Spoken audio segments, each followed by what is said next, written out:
Hi எல்லாருக்கும். நான் பார்த்தீங்கன்னா இப்போது வாக்கிங் மாதிரி போய்கிட்டு இருக்கேன். கடைக்கு போய் பொருள்லாம் கொஞ்சம் வாங்கணும் வீட்டுக்கு. ஸோ அதனால் ஒரு வாக்கிங் மாதிரி போயிட்டு அப்படியே வாங்கிட்டு வரலான்னு போய்கிட்டு இருக்கேன். முன்னாடி பாருங்கள், எனக்குள்ளே இந்த பட்டனை வந்து ப்ரெஸ் பண்ணணும். இதை ப்ரெஸ் பண்ணிங்கன்னா நீங்கள் எப்போ கிராஸ் பண்ணணுன்றதை அது சொல்லும். இது சர்ச்சு பாருங்கள் எப்படி இருக்குன்னு. பார்த்தீங்களா, அதுக்கு ஆப்போசிட்லேயே சிமெட்ரிக்கு ஆப்போசிட்லேயே சர்ச்சு. ஓகே, நான் இப்போ எங்கே இருக்கிறேன்னு கேட்டிங்கன்னா யூகேயில் லிவர்பூல் அப்படின்னு சொல்லப்படுற ஒரு சிட்டியில் தான் இருக்கேன். இங்கே தான் நான் வந்து மாஸ்டர்ஸ் டிகிரி பண்ணேன். ஸோ அதனால் இன்னும் இங்கே தான் இருக்கிறேன். ஜாபும் அதுக்கு நியர்பையாக தான் பார்த்துக்கிட்டு இருக்கேன். ஃபீல்ட் ஜாப் ஏதாச்சும் இதை விட வெளியே கிடச்சிதுன்னா மட்டும்தான் போகலான்ற ஒரு பிளான். அது வரைக்கும் லிவர்பூல்லே தான் இருக்கிற மாதிரி ஐடியா. டிராஃபிக் ரூல்ஸ்லாம் எப்படி அவங்க ஃபாலோ பண்ணுறாங்கன்னு, இங்கிட்டிருந்து போகிறதுக்கு அங்கிட்டிருந்து வர்றது, நம்ம ஊர் மாதிரி இங்கிட்டிருந்து இந்த ஊடால போகிறது இந்த மாதிரிலாம் பண்ண மாட்டாங்க. ரொம்ப டீசெண்டாக அவங்க வந்து ஃபாலோ பண்ணிகிட்ருப்பாங்க. அப்புறம் பார்த்திங்கன்னா நம்ம ஊர்லலாம் நீங்கள் நிறையா ஸ்ட்ரீட் டாக்ஸ் பார்க்கலாம், அங்கங்கே நிறையா இருக்கும். ஆனால் இந்த ஊரில் அப்படி கிடையாது. இங்கே வீட்டில் வளர்க்குறவங்க மட்டும்தான் நாய் வச்சுருப்பாங்க. நம்ம ஊர் மாதிரி இந்த தெருவில் நாய் பார்க்குறது, பிஸ்கட்டு போடுறது அதெல்லாம் இங்கே பண்ண முடியாது. ஏன்னா அங்கே இருக்காது. இங்கே நீங்கள் நாய் வளர்க்குறதுனாலுமே சும்மா இல்லைங்க, நீங்கள் அதுக்கு வந்து இன்சூரன்ஸ் வச்சுருக்கணும். அதுக்கு வந்து ப்ராப்பராக நீங்கள் எல்லாமே மெயின்டைன் பண்ணணும். நீங்கள் இன்சூரன்ஸ் இல்லாமல் நாய் வச்சுருந்தீங்கன்னா உங்களுக்கு ஃபைனு 1 லட்சம் 2 லட்சம் ஃபைன் போட்டுருவாங்க. அதனால் ப்ராப்பராக டாகுக்குன்னு சர்டிஃபிகேட் வாங்கி உங்கள் டீட்டெயில்ஸ் எல்லாம் நீங்கள் வந்து கவுன்சிலிங்கில் கொடுக்கணும். இந்த மாதிரி எங்கள் வீட்டில் டாக் இருக்குது, அதுக்கான சர்டிஃபிகேட்ஸ்லாம் நாங்கள் வச்சுருக்கோம் ப்ராப்பராக அப்படின்னு நீங்கள் காட்டணும். இந்த முன்னாடி கொண்டு போகிறாங்க பார்த்தீங்களா, அது மாதிரி அந்த நாய் வந்து எது பண்ணிட்டாலும் நீங்கள் தான் அதுக்கு பொறுப்பு. வளர்க்குறதுக்கு அவ்வளோ இருக்குது. இப்போ உங்கள் நாய் வந்து ரோட்டில் ஏதாச்சும் கக்கா போயிடுச்சுன்னா அதை நீங்கள் தான் எடுக்கணும் ஆஸ் அ ஓனராக. வேறு யாராச்சும் வந்து அதை எடுக்க மாட்டாங்க. அப்படி நீங்கள் அதை எடுக்காமல் போயிட்டீங்கனாலும் அதுக்கும் உங்களுக்கு ஃபைனு. அதே மாதிரி உங்கள் நாய் வந்து வேறு யாரையாச்சும் கடிச்சு அவங்களுக்கு வந்து ரத்தம் வந்துருச்சு இல்லை பாதிப்பாயிருச்சுனாலும் அவங்க வந்து கேஸ் ஃபைல் பண்ணலாம். இந்த மாதிரி உங்கள் நாய் கடிச்சிருச்சு, எனக்கு இவ்வளோ காசு வேணும்னு சொல்லி அவங்க கேட்டாலும் அஸ் அ ஓனராக நீங்களும் அதை கொடுக்கணும். ஸோ இவ்வளோ இது இருக்குது நாய் வளர்க்குறதுக்கு.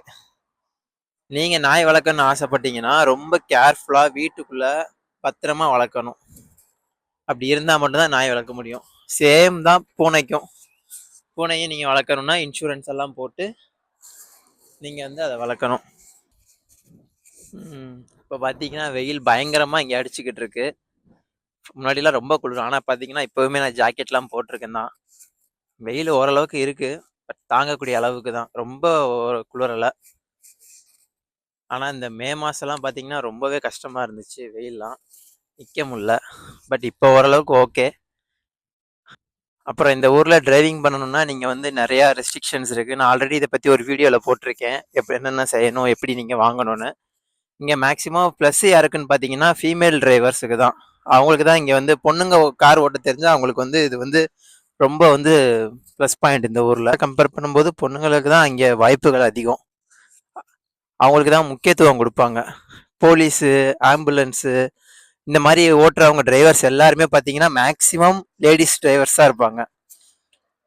இப்போ இந்தியாவில் இருக்கிறீங்க இல்லை வேற ஏதாவது ஒரு நாட்டில் இருந்துக்கிட்டு இப்போ யூகேக்கு வர்றதுக்கு பிளான் பண்ணுறீங்க, அப்ராட் ஸ்டடீஸ் போகணும், நானும் ஹையர் ஸ்டடீஸ் பண்ணுறேன் ப்ரோ அப்படி நீங்கள் யாராச்சும் இருந்தீங்கன்னா நீங்கள் கமெண்ட் பண்ணுங்கள் உங்களுக்கு இருக்கிற டவுட்டை. நான் அதை பற்றி கண்டிப்பாக நான் ஒரு வீடியோ போடுறேன். இங்கே என்ன செய்யணும், நீங்கள் வரும்போது என்னெல்லாம் கொண்டு வரணும், யாரை போய் பார்க்கணும், எந்த யூனிவர்சிட்டி நல்லாயிருக்கும், இதெல்லாம் என்னால் முடிஞ்சதை நான் உங்களுக்கு சொல்கிறேன். நீங்கள் பார்க்குற எவ்வளோ கடை இங்கே இருக்குன்னு. Mall, super store, Niles, shows, இதெல்லாம் பார்க்க நல்லாயிருக்கும். பட் ஆனால் இதெல்லாம் பயங்கர எக்ஸ்பென்சிவ். இந்த ஊருக்காரங்கெல்லாம் சம்பாதிக்கிறது இந்த மாதிரி கடைகளில் வந்து கொடுக்கறதுக்காக தான். இங்கே பாருங்க, சின்ன பசங்கள்லாம் எப்படி ட்ரெஸ் பண்ணிக்கிட்டு அவங்க அப்பா அம்மா கூட, அவங்க அப்பாலாம் பாருங்க கோட் சூட் போட்டு கூட்டி போயிட்டு இருக்கிறாரு. நம்ம நைனாலாம் கிழிஞ்ச லுங்கியோட டே மைனே அப்படின்னு தான் நம்மள சொல்லியிருக்கிறாங்க. சரி, இவங்க லைஃப் ஸ்டைல் வேற, நமக்கு அது சந்தோஷன்ற மாதிரி அவங்களுக்கு இது சந்தோஷம். பாருங்க, இந்த இங்கே ஒரு 4 கடை தள்ளி ஒரு சைக்கிள் கடை இருக்கும். அங்கதான் நான் வந்து சைக்கிள் ரிப்பேர் கொடுத்துருந்தேன். அதை பத்தி ஒரு வீடியோ போட்டிருப்பேன். அங்க பாத்தீங்கன்னா அந்த சைக்கிளை ரெடி பண்றதுக்கே 50 பவுண்டுங்க. கிட்டத்தட்ட நம்ம ஊர் காசுக்கு பாத்தீங்கன்னா 5100 ரூபா 5200 ரூபா ஒரு சைக்கிளை சர்வீஸ் பண்றதுக்கு. நான்லாம் இந்த கவர்மெண்ட் சைக்கிளை வந்து சரி பண்றதுக்கே 500 ரூபா கேட்டாங்க. அதுக்கே எங்க அம்மா வந்து வேணான்னாங்க. 500 ரூபால நம்மளால கொடுக்க முடியாதுடான்னு. இங்க பாத்தீங்கன்னா 5000 ரூபாய்க்கு கொடுக்க வேண்டியதா இருக்கு, வேற வழி இல்ல. ஏன்னா போற இடத்துக்குலாம் நம்ம கார் எடுத்துட்டு போக முடியாது இல்லையா, பெட்ரோல் போடணும், நிறைய வேலை இருக்கு. ஆனா இது பாருங்க, சைக்கிள் தான் கொஞ்சம் பெஸ்ட். அதுக்காக நம்ம செலவு பண்ணி தான் ஆகணும். நானும் இங்க வந்த புதுசுல நிறைய நம்ம ஊர் காசுக்கு கம்பேர் பண்ணிக்கிட்டு இருப்பேன். நம்ம ஊர் காசுக்கு எல்லாம் கம்பேர் பண்ணி தான் செலவு பண்ணிட்டு இருந்தேன். ஆனா நாளாக அதெல்லாம் பண்றது வேஸ்ட். நம்ம இங்க வந்தோம்னா நம்ம ஒரு பர்கர் சாப்பிட்டீங்கன்னா 500 ரூபா, ஒரு பீஸா சாப்பிட்டீங்கன்னா 1000 ரூபா,